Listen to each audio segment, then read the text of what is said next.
అభిజ్ఞ అంటే తెలుసుకోవాలనే కోరిక. ఈరోజు మనం 10th class NCERT history chapter 4 the age of industrialisation అనే టాపిక్ గురించి నేర్చుకుంటున్నాం. ఇప్పటివరకు ఏం జరిగిందో ఒకసారి చెప్పేస్తాను. ఒకప్పుడు ఇండస్ట్రియలైజేషన్ లేనప్పుడు ఏం జరిగేదంటే ఎవరైతే ట్రేడర్స్, మర్చెంట్స్ ఉండేవాళ్ళో వాళ్ళు లోకల్‌గా ఉండే ఎవరైతే విలేజెస్‌లో ఉండేవాళ్ళో ఆర్టిజన్స్ దగ్గరికి వెళ్లి కావాల్సిన ఐటెమ్స్ ఎక్కువగా చేయించి వాటిని ట్రేడ్ చేసేవాళ్ళు. సో, ఆ రోజుల్లో ఇంటర్నేషనల్ ట్రేడ్ ఉండదు కానీ చాలా తక్కువగా.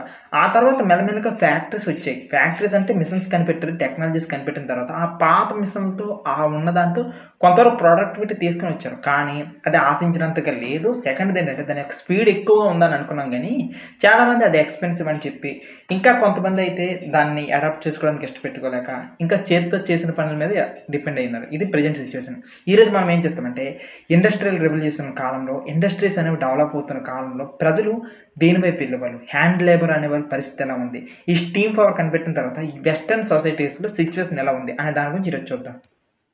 ఇక్కడ సిట్యుయేషన్ ఎలా ఉందంటే బ్రిటన్ అనే సిట్యుయేషన్‌లో తీసుకుందాం. బ్రిటన్‌లో ఏం చేస్తున్నారంటే ఎవరైతే ఈ ఇండస్ట్రియలిస్టులు వీళ్ళందరూ ఉన్నారో, ఎవరైతే ఫ్యాక్టరీస్ రన్ చేస్తున్నారో వాళ్ళు ఏం చేస్తున్నారంటే ఎక్కువ మిషన్స్‌ని తీసుకోవట్లేదు. దానికి రీజన్ ఏంటంటే చాలా వరకు కూడాను ఆ రోజుల్లో ప్రజలకు ఉద్యోగాలు లేవు. కాకపోతే వాళ్ళందరూ కూడాను అగ్రికల్చర్ మీదే డిపెండ్ అయ్యేవాళ్ళు. సో, ఈ అగ్రికల్చర్ మీద డిపెండ్ అయిన వాళ్ళు ఏమని తెలుసుకున్నారంటే అరే! టౌన్స్‌లో జాబ్స్ ఎక్కువ ఉంటాయి కదా! పద వెళ్దాం అని చూసుకునేవాళ్ళు. సో, ఈ రకంగా వెళ్ళడం వల్ల అక్కడ జనాలు ఎక్కువగా అయిపోయారు కాబట్టి ఈ ఇండస్ట్రియలిస్టులకనమాట. సో, ఎక్కువ మంది వస్తున్నారు కాబట్టి వాళ్ళకి తక్కువ జీతాలు ఇచ్చినా సరే పని చేస్తారన్న విషయం అర్థమైపోయింది. అందుకే వర్క్‌కి డిమాండ్ ఉంది కాబట్టి వాళ్ళేం చేశారంటే వాళ్ళ దగ్గర ఉన్న చాలా మంది లేబర్స్‌ననమాట చాలా తక్కువ వేజెస్‌కి తీసుకోవడం మొదలుపెట్టారు. సో, ఇక్కడ లేబర్ అవసరాలకి డబ్బులు ఎక్కువ ఖర్చు అవ్వట్లేదు కాబట్టి వాళ్ళు కూడా ఏం చేశారంటే మిషన్స్‌ని ఇంట్రొడ్యూస్ చేయడం ఆపేశారు. మళ్ళీ చెప్తున్నా మిషన్స్‌ని ఇంట్రొడ్యూస్ చేయడం ఆపేసి మనుషులతో మాత్రమే పని చేస్తున్నారు. సో, దీనివల్ల వాళ్ళకి ఏమైందంటే ఎక్కువ ఇన్వెస్ట్‌మెంట్ అవ్వలేదనమాట. సో, ఈ మిషన్‌లు ఇలాంటివి కొన్నారనుకోండి చాలా ఎక్కువ ఇన్వెస్ట్‌మెంట్ అవుతది. దానికి బదులుగా వీళ్ళేంటంటే చాలా చీప్‌గానే లేబర్ దొరుకుతుంది కదా! ఈ రకంగా చేశారు. సో, ఎందుకు హ్యాండ్ లేబర్స్, హ్యూమన్ లేబర్‌ని ప్రిఫర్ చేశారు అని దానికి మొట్టమొదటి రీజన్ ఏంటంటే ప్లెంటీ ఆఫ్ వర్కర్స్. వర్కర్స్ చాలా ఎక్కువ మంది ఉన్నారు. సెకండ్ రీజన్ ఏంటంటే చాలా వర్క్స్ కూడాను సీజనల్ నేచర్‌గా ఉంటాయి. అంటే కొన్ని వర్క్స్ అనమాట వింటర్‌లోనే చేస్తారు. కొన్ని వర్క్స్ సమ్మర్‌లోనే చేస్తారు. కొన్ని వర్క్స్ రెయినీ సీజన్‌లో చేస్తారు. సో, ఇప్పుడు ఒక వర్కర్‌ని తీసుకుంటే వాడికి సంవత్సరం అంతా పనివ్వాలి. కానీ అదే మిషన్స్‌ని తీసుకున్నాం అనుకోండి సంవత్సరం అంతా ఆ మిషన్‌ని రన్ చేయలేం కదా! ఇప్పుడు వింటర్‌లో పని చేస్తారు.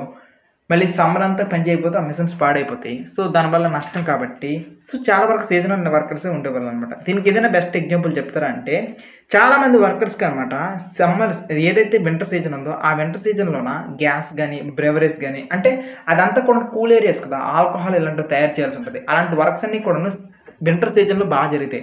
సో, అదొక రీజన్. నెక్స్ట్ ఇంకొకటి చూడండి బుక్స్ అదే రకంగా ప్రింటర్స్ ఈ రకమైనవన్నీ తయారు చేయడము ఎప్పుడు అంటే వింటర్ సీజన్‌లోన క్రిస్మస్ జరుగుతది కదా! ఆ టైంలోననమాట డిసెంబర్ ఆ టైంలో చాలా ఎక్కువ మంది ఉంటది. ఇది సీజనల్ వర్కే. నెక్స్ట్ ఇంకొకటి కూడా చూసుకున్నట్లయితే చాలా వరకు కూడా షిప్స్ ఇలాంటివి రిపేర్ చేసినవన్నీ కూడాను ఎలాంటి ఏరియా అంటే వింటర్‌లోన కాస్త అక్కడ ఏరియాస్ అన్ని గడ్డకట్టేస్తాయి కాబట్టి అది కూడా వింటర్‌లోనే అనమాట. సో, దీన్ని బట్టి మీకు ఏమర్థమవుతుందంటే వర్క్స్ అన్నీ వింటర్‌లో కాదు వర్క్స్ అన్నీ సీజనల్ నేచర్‌లో ఉన్నాయి కాబట్టి మిషన్స్‌ని వీళ్ళు ప్రిఫర్ చేయట్లేదు. సో, మిషన్స్‌ని ప్రిఫర్ చేయకుండా ఇండస్ట్రియలిస్టులు ఏం చేస్తున్నారంటే హ్యాండ్ లేబర్ చేత్తో పనిచేసిన వాళ్ళు మాత్రమే ప్రిఫర్ చేస్తున్నారనమాట.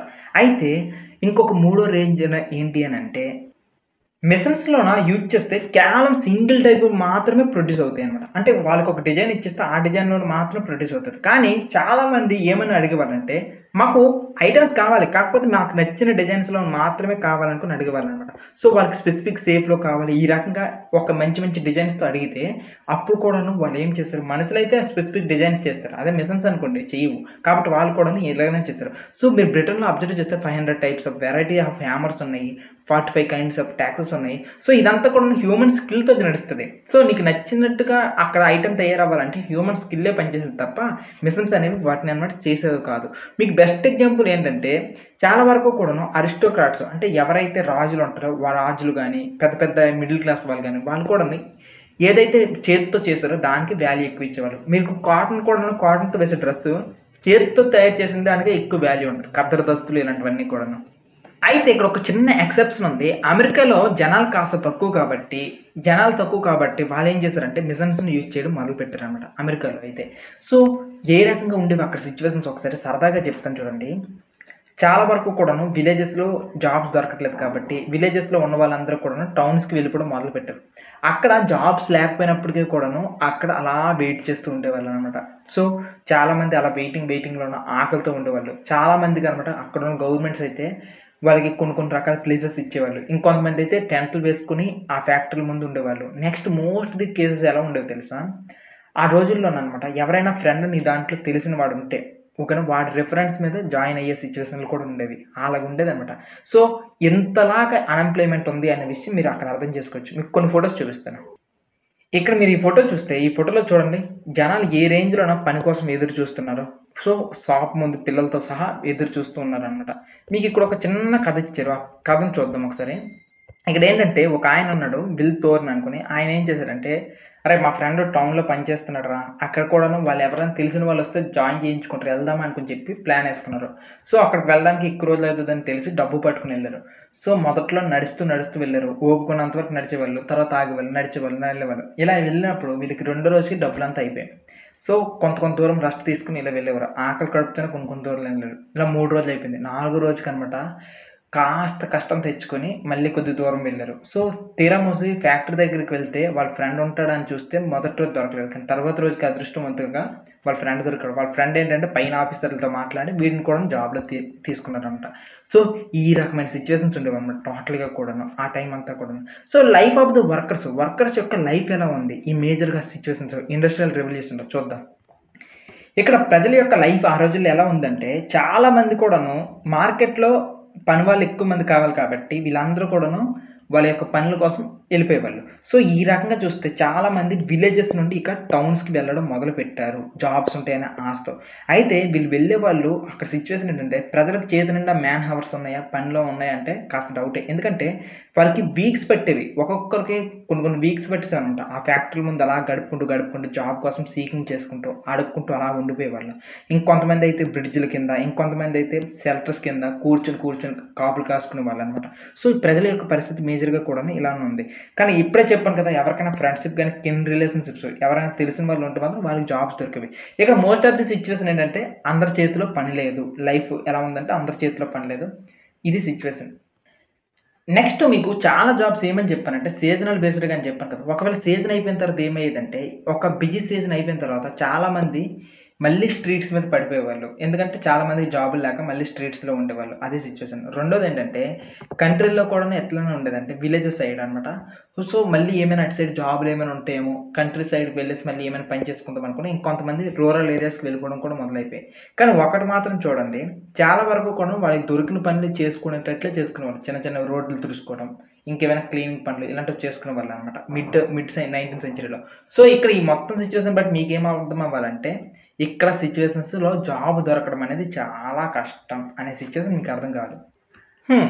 ఇప్పటి వరకు ప్రజల యొక్క లైఫ్ స్టైల్స్ చూస్తున్నాం కదా! ఇంకా ఇదే లైఫ్ స్టైల్‌లోన ఇంకాస్త ముందుకెళ్తే ప్రజల యొక్క వేజెస్ పెరిగాయి. నిజం చెప్పాలంటే ప్రజల వేజెస్ పెరిగాయి. కాకపోతే వాళ్ళ యొక్క సాలరీస్ పెరిగాయి గానీ, నిజం చెప్పాలంటే వాళ్ళ యొక్క లైఫ్‌లో ఉన్న సమస్యను తీర్చలేదంట. ఆ ఇండస్ట్రియల్ రెవల్యూషన్ టైంలో.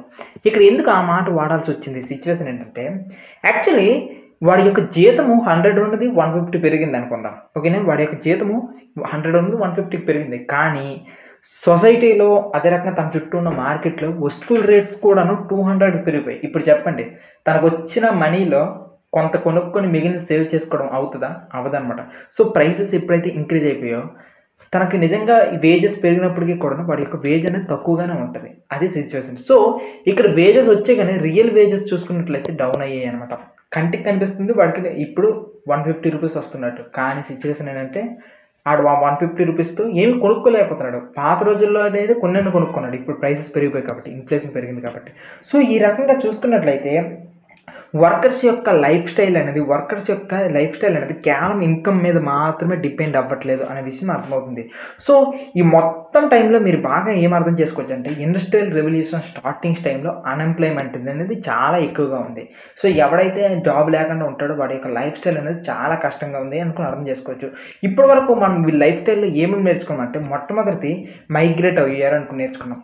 సో విలేజెస్ నుండి టౌన్స్కి మైగ్రేట్ అయ్యారు. సెకండ్ ఏంటంటే సీజన్స్ వచ్చేటప్పటికి అనమాట వాళ్ళకి పని ఎక్కువ దొరికేది. సీజన్స్ లేని టైంలో వాళ్ళు ఊరికి వెళ్ళిపోయేవాళ్ళు, లేదంటే మిగిలిన వాళ్ళు ఆడ్ జాబ్స్ చేసుకునేవాళ్ళు, బండ్ల మీద సామాన్లు అమ్ముకోవడం, క్లీనింగ్ చేసుకునే ఇలాంటివి. అండ్ మూడో సిచ్యువేషన్ అంటే వాళ్ళ యొక్క లైఫ్ స్టైల్లోనంట వేజెస్ పెరిగాయి, కానీ నిజం చెప్పాలంటే అవి రియల్ వేజెస్ కాదు కాబట్టి వాళ్ళ లైఫ్లో వెల్ఫేర్ అనేది తక్కువైపోయింది అనే విషయం అర్థం చేసుకోవచ్చు.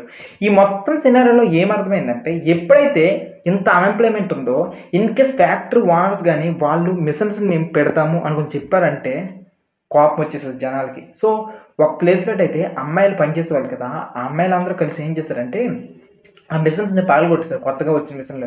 ఎందుకంటే ఒక మిషన్ అనేది 100 మంది చేయాల్సిన పనిని తగ్గించేస్తుందంటే అన్ఎంప్లాయ్మెంట్ ఉన్న సిచ్యువేషన్ ఏమవుతుంది, పూర్ పీపుల్ అంతా కూడాను ఆ మిషన్స్ మీద హోస్టిలిటీ పెంచుకుంటారు కదా, వాటిని శత్రుత్వం పెంచుకుంటారు కదా. సో ఈ రకంగా మేజర్గా కూడాను చాలా రకాల ఇబ్బంది పెట్టారనమాట. మీకు ఇక్కడ ఒక సిచ్యువేషన్ చూపిస్తాను. జేమ్స్ హార్గ్రీవ్స్ అనుకుని ఒక ఆయన ఉన్నాడు.